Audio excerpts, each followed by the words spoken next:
त्यांचं जे व्याख्यान आहे मला ते ऐकायला नाही मिळालं तेवढं माहिती होतं.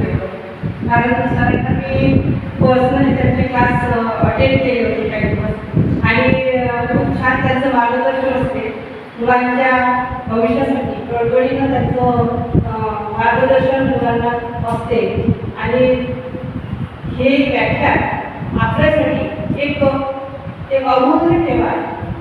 कारण बघा डॉक्टर बाबासाहेब आंबेडकर आपल्या देशाची नाही तर 152 देशात त्यांची जयंती आज साजरी केली जाते. 152 देशात जर आपण 152 देशांचा विचार केला, आपण म्हणतो की आपले आहे किंवा मग या बहुजन समाजाचे आहे किंवा यांचे आहे, आणि 152 देशात आज ती जयंती साजरी केली जाते.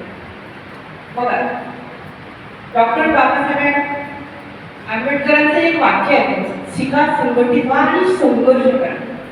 त्यांनी म्हणू शकले असते की शिका आणि संघटित व्हा, पण त्यांनी एक तो शेवटचा शब्द आहे संघर्ष करा.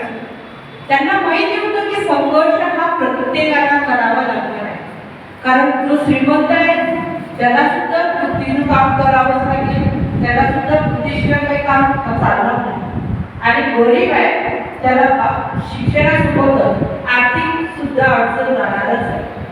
प्रत्येक गोष्टीतून अडचणीतून जर आपण निघत गेलो आणि आपल्या ज्या अडचणी आहे किंवा आपल्या ज्या बाजूला आपल्या ज्या येणाऱ्या समस्या आहेत त्या बाजूला ठेवून जर आपण सगळ्या गोष्टीचा विचार केला तर डॉक्टर बाबासाहेब आंबेडकरांना जितकं त्रास झाला किंवा त्यांना जितकं संघर्ष करावा लागला तेवढं आपल्याला करावं लागलं.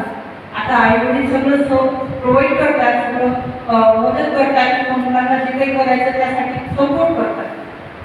परंतु आपलंच काम असं आहे की आपल्याला आपलं करायचं आहे, आपलं भविष्य घडवायचं. आई वडिलांना काही नसतं की मुलगा नोकरीवर लागेल तर त्याचा पगार आपल्याला देईल किंवा काही देईल, असं काही नाही. त्यांचा स्वार्थ असाच असतो की त्यांनी मुलांनी काहीतरी घडलं पाहिजे, मुलींनी काहीतरी केलं पाहिजे, या जगात त्यांना राहायचं आहे, त्यांना संघर्ष करायचा आहे किंवा मग त्यांना त्यांच्या एक चांगल्या आयुष्याची मदत करायची. त्यामुळेच आईने आपल्याला रागवत असतात किंवा आपल्या भविष्याची काळजी करतात. आणि प्रत्येकाला संघर्ष करावा लागतो.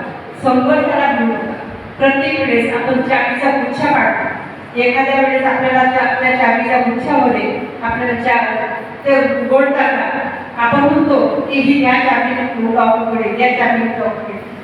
होऊ शकते सर्वात शेवटच्या चावीने ती लॉक पडेल. म्हणून प्रयत्न सोडू नका, प्रयत्न करत राहा. 100% यश आहे. कारण प्रयत्न प्रामाणिक असले यश 100% असणार आहे. बस एवढंच सांगेल. आणि नक्कीच बाबासाहेबांचे विचार आपल्या प्रत्येक गोष्टी विचार करून आत्मसात करा आणि हे आज त्यांच्यासाठी एक सगळ्यात जास्त महत्त्वाची एक आपण आदरांजली म्हणू शकतो. नक्कीच.